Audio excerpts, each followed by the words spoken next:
Nous reprenons le cours de notre émission. Et dans cette seconde partie, nous allons évoquer avec Bernard Luglan son dernier ouvrage, Histoire des Berbères, un combat identitaire plurimillénaire. Alors nous allons entrer dans le vif du sujet directement, mon cher PGL, en attaquant par... Déjà, un petit peu le pourquoi de cet ouvrage. Une question minée, une question controversée aujourd'hui avec justement au regard des printemps arabes, de l'identité arabo-islamique qui est souvent mise en avant pour l'Afrique du Nord. Donc, comment décliner cette question berbère ? Oui, le grand problème, c'est que les Berbères sont les grands oubliés de l'histoire parce que l'Afrique du Nord n'est pas arabe. Elle est certes musulmane, mais elle n'est pas arabe. Et il ne faut pas confondre arabe et musulmans. Ou arabisés. Oui, tous les Arabes ne sont pas musulmans, et tous les musulmans ne sont pas des Arabes. Voilà, puisque le premier pays musulman n'est pas un pays arabe. Oui, l'Indonésie. À l'heure actuelle, numériquement, suivi par le absolument. Pakistan. Alors donc, tout le problème est que l'Afrique du Nord, depuis la Libye jusqu'au Maroc, y compris les îles Canaries, mais la population berbère des îles Canaries a disparu. Les Guanches, le fameux Guanches. Où est métissé avec... Blond aux yeux bleus, comme on souvent le décrivait. Donc le vieux fond de population de l'Afrique du Nord est berbère. Et ces berbères ont été islamisés et en partie arabisés au cours de l'histoire, à la suite d'événements dont nous allons peut-être parler.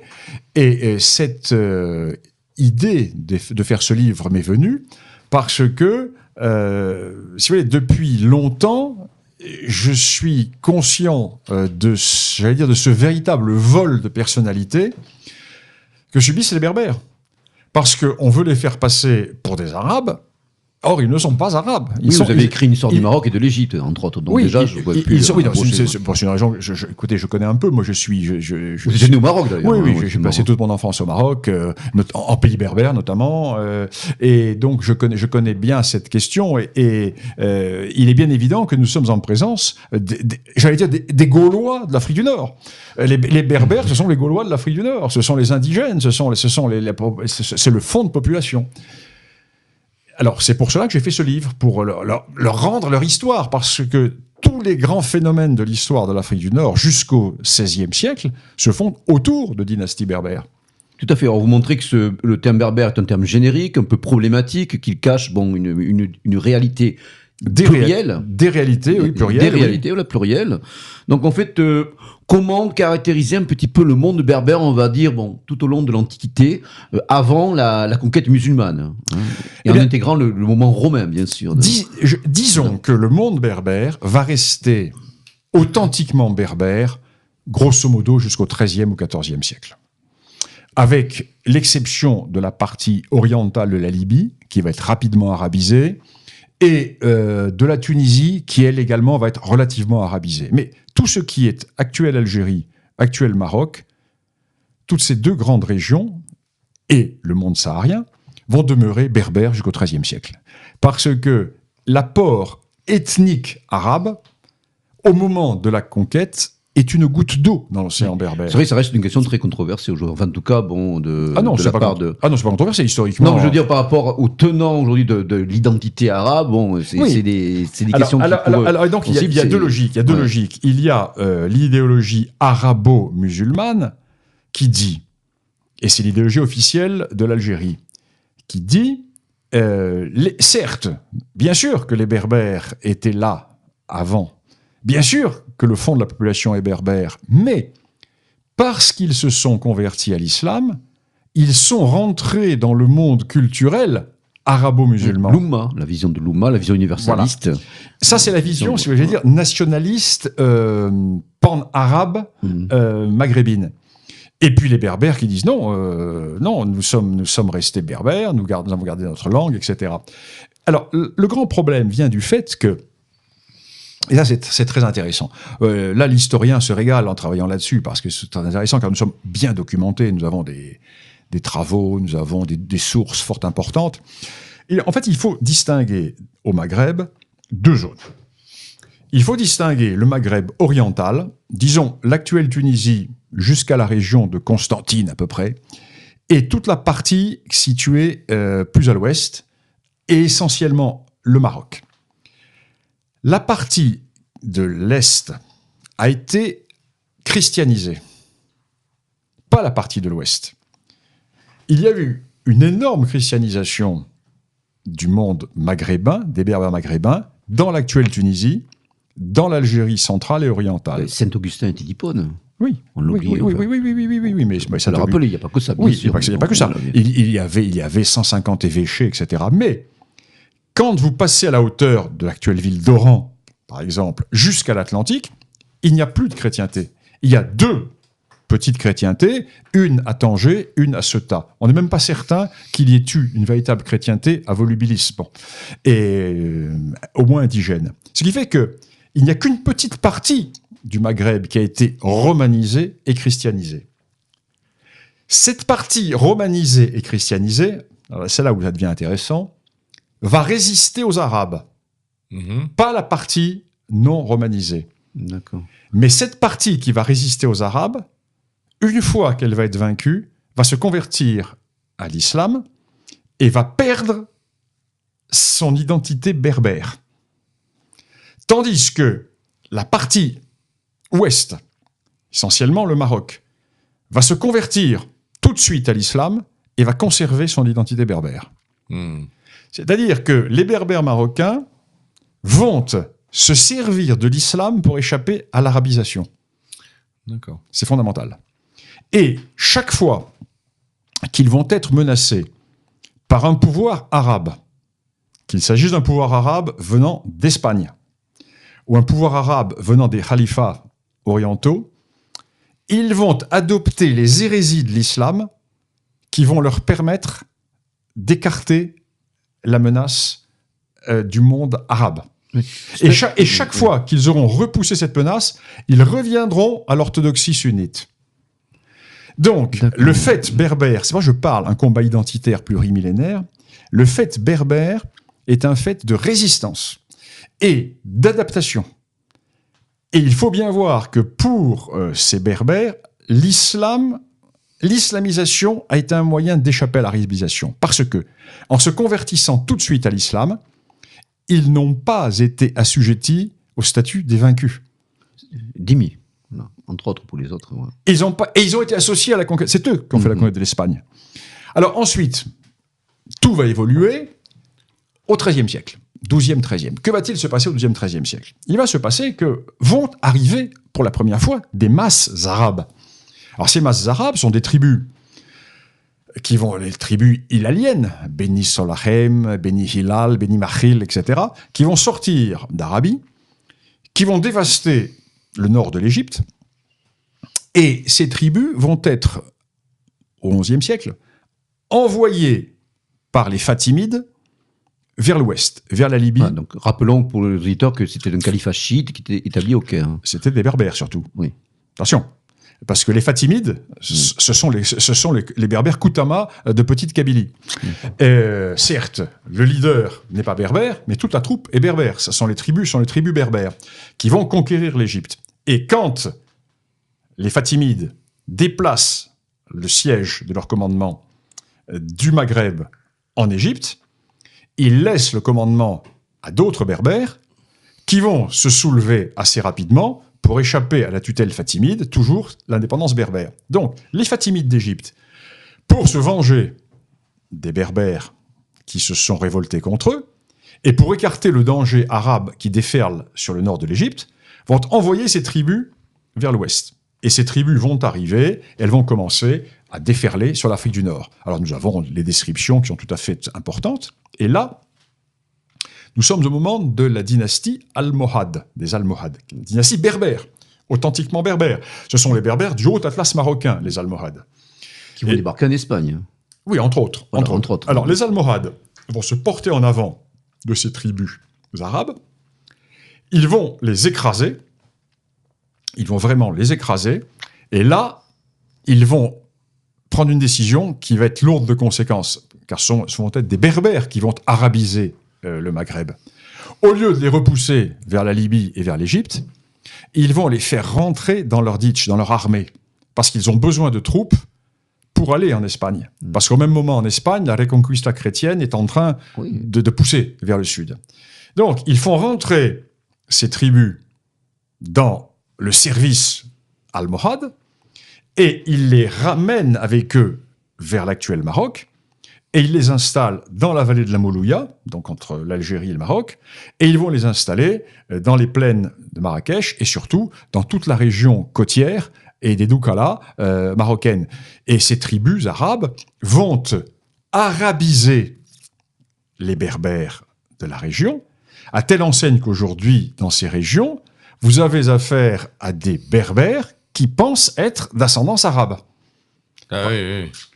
Qui ont intériorisé complètement. Complètement. Ils ont totalement intériorisé. Et en Algérie, c'est la même chose. En Algérie, vous avez la majorité de la population qui est berbère, j'allais dire génétiquement, si on peut parler de génétique à ce propos, et qui pense être arabe. Alors, combien de fois je discutais avec des amis, ils me disent mais non, nous sommes arabes puisque nous descendons d'un tel, un tel. Je dis mais non, c'est une fausse généalogie.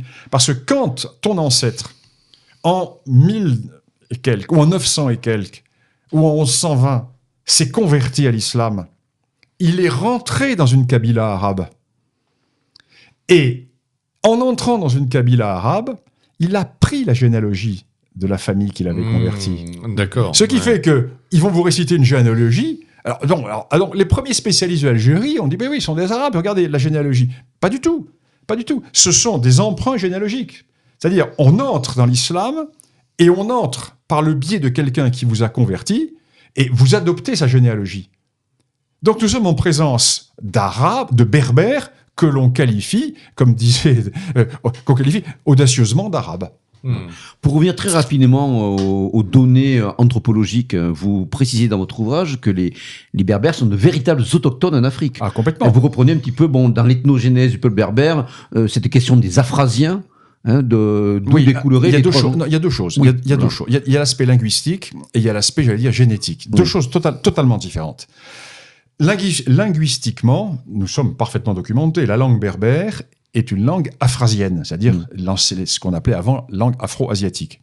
Pas afro-asiatique, c'est une langue afrasienne. Ce sont des langues qui sont toutes nées Éthiopie, Érythrée à peu près. Et cette langue a éclaté. Et de ce noyau afrasien qui éclate il y a 15 000 ans à peu près, vont surgir 3 rameaux. Un rameau qui va donner naissance à l'arabe et à l'hébreu, et non pas sémitique, alors, et non pas à l'hébreu et à l'arabe, à l'arabe et à l'hébreu. Un autre rameau qui va donner naissance à l'ancien égyptien, et un autre qui va donner naissance aux berbères. Je ne parle pas des rameaux sud, je parle uniquement des rameaux nord. Alors donc, au point de vue linguistique, nous sommes bien documentés. Mais, au point de vue génétique, les Berbères sont les indigènes qui ont toujours habité là, toujours habité dans cette partie de l'Afrique du Nord, avec bien entendu des apports venus d'Europe. Alors, ce qui est très intéressant, c'est que l'archéologie, etc., a bien montré que par les deux zones de contact les plus proches avec l'Europe, c'est-à-dire l'Espagne et la Tunisie et la Sicile, nous avons des apports qui viennent d'Europe aussi. Donc, population indigène qui a toujours été là, qui reçoit des apports européens, et qui, ensuite, va recevoir énormément d'apports à l'époque carthaginoise, avec les Sémites qui arrivent de Phénicie, à l'époque romaine, avec des troupes qui arrivent de partout. Par exemple, il y a des garnisons romaines, des garnisons qui sont d'origine danubienne. Bon, et ces gens restent sur place. Bon, il y a donc les Vandales plus tard. Vandales plus tard. Ensuite, tout ce mélange qui résulte des arrivées des Turcs, etc. Et des esclaves, africains, subsahariens aussi. Oui, bien entendu, surtout au Maroc. Oui. Et également énormément d'Européens, parce que à l'époque des Almoravides, empire berbère, rigoriste, etc., il y a des régiments entiers de chrétiens. Oui. Même de Slaves, il y en avait en Espagne. Mais ne sont pas des esclaves, ce ne sont pas des esclaves. Non, des Slaves, je veux dire, des Slaves. Moi, je parle des régiments entiers. Oui. Quand on voit ou bien les Castillans ou les Aragonais, et ils ont leur garnison, etc., ces gens font souche sur place. Donc, il y a, si vous voulez, un mélange qui est considérable. C'est vrai que vous avez des types physiques totalement différents. Alors, les types il y a un panel très ouvert, physique. Vous avez, je raconte toujours cette histoire. On entend parler des complexions claires qu'on pouvait trouver dans certains coins de Kabylie. Je raconte toujours l'histoire. Un jour, j'étais sur Royal Air Maroc, une hôtesse qui me sert un café, et je lui dis, vous êtes de telle tribu du Rif. Et elle me dit, mais comment vous le savez? Je dis, parce que vous êtes rousse, vous avez les yeux verts et vous avez des taches de rousseur et vous ressemblez à une Irlandaise. Donc vous êtes de telle tribu. Elle me dit, oui, c'est vrai. Mais au même moment, vous avez le pilote qui peut être totalement noir. Parce que lui, ça va être un berbère du Sud, dont les grands-pères... négrifiés, quoi, voilà. Dont les grands-pères avaient des femmes esclaves. Et dans les mêmes familles, vous avez des blonds et des noirs qui sortent. Donc vous avez un mélange, un panel... maintenant, c'est la langue qui les distingue, hein, la langue. C'est une histoire passionnante, cette histoire des Berbères. Parce que complexe mais passionnant. Oui. Alors justement, ce fait de berbère, comment il se décline à l'époque ottomane, hein, donc, entre, on va dire, bon, le fait almohade, dont vous venez de parler, et puis, bon... Disons que le Maghreb, jusqu'au XVe siècle, est gouverné par des dynasties berbères. Et puis, à partir disons, grosso modo, le XVIe siècle, XVIIe siècle, il y a un basculement qui va se produire. Toute la partie centrale, orientale, va passer sous contrôle ottoman, et la partie occidentale, c'est-à-dire l'actuel Maroc, sous le contrôle d'une dynastie arabe, les Alaouites, qui sont toujours au pouvoir au Maroc. Et donc, à l'époque ottomane, le Maroc va lutter contre les Ottomans, et toute la partie l'Algérie, Tunisie et Libye actuelle, ce sont des possessions, des bellicats ottomans. Voilà, oui, avec les fameux des barbaresques qui feront régner aussi une insécurité assez constante dans cette partie de la Méditerranée, entre autres. Oui. Disons jusqu'à la fin, disons jusque dans les années 1780. Après, ça se calme. 85-90, il va y avoir encore des expéditions, effectivement. Après, disons dans les années 1830, quand se fait la conquête de l'Algérie, le phénomène a quasiment disparu. Alors, au moment du débarquement des Français, que ce soit sur un mode colonial ou de protectorat, quel va être un peu le traitement qui sera réservé aux Français, aux Berbères, par l'administration française? Est-ce qu'il y aura vraiment une politique on va distinguer un petit peu, on va jouer c'est très intéressant. Distinguons l'Algérie et le Maroc. Ce sont deux aspects différents. Alors en Algérie, administration militaire jusqu'en 1870-71, avec les bureaux arabes. Et à partir de 1871, l'Empire, donc Napoléon III, est renversé. La République est le gouvernement provisoire. Et à partir de ce moment-là, l'administration civile s'installe en Algérie. Et à partir de ce moment-là, l'Algérie française est morte. L'Algérie française est morte en 1871, quand on a supprimé les bureaux arabes, c'est-à-dire les officiers qui administraient les tribus, et qu'on les a remplacés par des fonctionnaires, avec tout ce que la France a de plus caricatural dans son aspect fonctionnariat. On remplace les officiers qui parlaient la langue du pays, qui connaissaient, qui étaient respectés, qui défendaient les tribus, etc., par des fonctionnaires, hier préfet du Rhône, le lendemain préfet de Constantine. Donc, terminé. On peut dire que l'Algérie va disparaître à ce moment, française est condamnée. Soulèvement des Kabyles, avec le soulèvement de Mokrani. Mokrani qui dit « Moi, je consens à obéir à un officier, mais je n'obéirai jamais à un marchand. » C'est un réflexe. Très sain réflexe. Et bien entendu, la République jacobine écrase la Kabylie, écrase Mokrani. Et les Kabyles vont être considérés ensuite comme des trublions. Alors que les zones dites arabes ne vont pas bouger. Les zones dites arabes vont pas bouger, au contraire, elles vont fournir des troupes à l'armée française pour aller lutter contre les Kabyles. Ce qui fait que la France va toujours se méfier de la Kabylie. Et d'ailleurs, en 54, ce sont les Kabyles et les Chaouia, les gens des Aurès qui vont se soulever. Ce ne sont pas les zones arabes. Au Maroc, c'est totalement différent. Au Maroc, c'est totalement différent parce que l'IOT, je vous disais tout à l'heure, l'IOT est l'archétype du colonisateur intelligent et réaliste. Mais l'IOT a cassé la berbérité au Maroc, il faut bien le voir. Parce que l'IOT est envoyé au Maroc pour restaurer le pouvoir du sultan. Or, c'est un pouvoir arabe. Et quelle est la situation du Maroc quand arrive l'IOT dans les années 1910-1912 ? Eh bien, c'est-à-dire que les tribus berbères sont en dissidence depuis quelques dizaines d'années.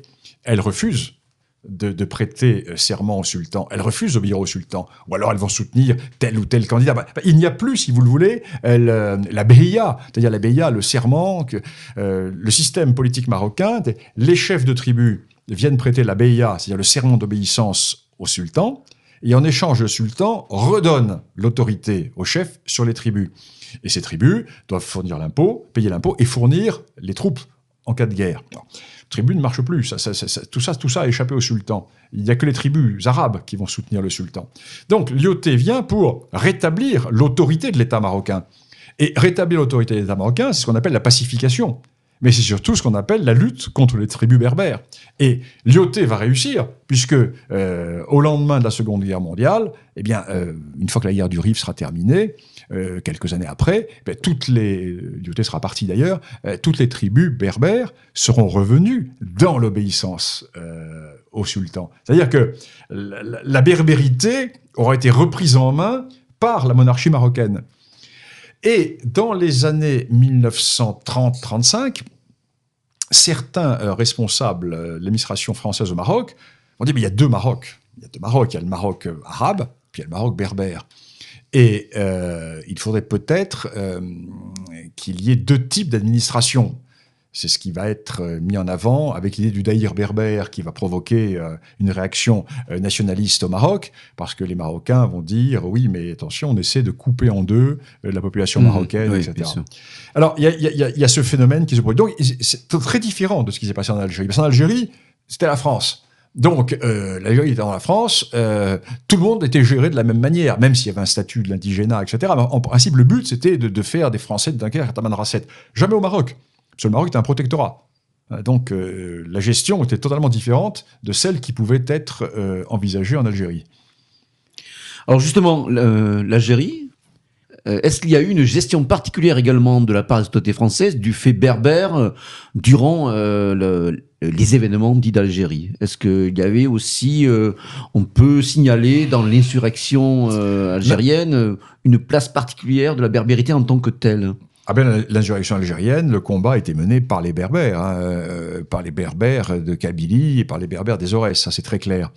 Alors, les Berbères qui se sont fait, j'allais dire, rouler dans la farine par les tenants de la ligne arabo-nationaliste. Parce que ce sont les Berbères qui vont faire la guerre contre les Français, qui vont se faire écraser militairement par les Français, qui vont donc mourir, et qui vont se retrouver très affaiblis en 1962, au moment de l'indépendance, et qui vont se faire totalement supplanter par l'armée des frontières, qui est dirigée par Boumedienne et qui va mettre Ben Bella au pouvoir. Comment pouvait-on, par exemple, considérer un Messali Hadj de... Ah, c'est pas un berbère du tout. Messali Hadj, non, mais lui est un tenant de la ligne arabo-musulmane. Ouais. Le MNA, qui était en grande partie, le mouvement nationaliste algérien, le mouvement national algérien, était en grande partie composé de berbères, avait à sa tête un nationaliste arabo-musulman. Alors là, si vous voulez, c'est la grande contradiction, parce que dans le mouvement berbère, dans les années 1945-50, va se poser la question très claire. Affirmons-nous, avant de déclencher une insurrection, notre berbérité, ou bien mettons-nous notre berbérité sous le coude et attendons de la mettre en évidence au lendemain de l'indépendance? Et j'allais dire, les tenants du courant arabo-musulman vont posséder totalement les berbères. Ils vont dire, écoutez, ne parlons pas de berbérité, la priorité c'est de lutter contre les Français, donc parlons du nationalisme algérien. Ce qui fait que les berbères vont rentrer dans la lutte contre la France en laissant de côté leurs revendications berbères. Aucun des grands textes de l'indépendance algérienne ne fait allusion à la berbérité. C'est vraiment le courant arabo-islamique. De type jacobin, en plus. De type jacobin. De type jacobin. Et ce courant, qui est très très fort en 62, puisque c'est le courant qui est incarné par l'armée des frontières, plusieurs dizaines de milliers d'hommes qui ne se sont pas battus. Il faut bien voir que l'armée des frontières ne s'est pas battue. Elle était contenue au Maroc et en Tunisie par les lignes fortifiées, et chaque fois qu'une unité essayait de franchir la ligne, elle se faisait écraser par les troupes d'intervention, la Légion, les paras qui étaient là. Bon, ils passaient pas. Donc, ceux qui menaient le combat, ce sont les maquis de l'intérieur. Les maquis de l'intérieur, c'était qui? C'était les Berbères, qui vont se faire voler leur victoire. Parce que les Berbères auraient pris le pouvoir en 1962, l'évolution de l'Algérie aurait été totalement différente. L'Algérie n'aurait pas du tout évolué comme un État socialisto-jacobin, mettant en avant cette idéologie arabo-islamique qui est totalement étrangère à l'Algérie. Alors justement, comment le FLN va gérer cette question berbère? Par le parti unique. Par le parti unique, par la persécution, par l'arabisation, on dit de politique. Par l'arabisation, la chaire de Berbère du ministre d'Alger est supprimée dès le mois de septembre 62.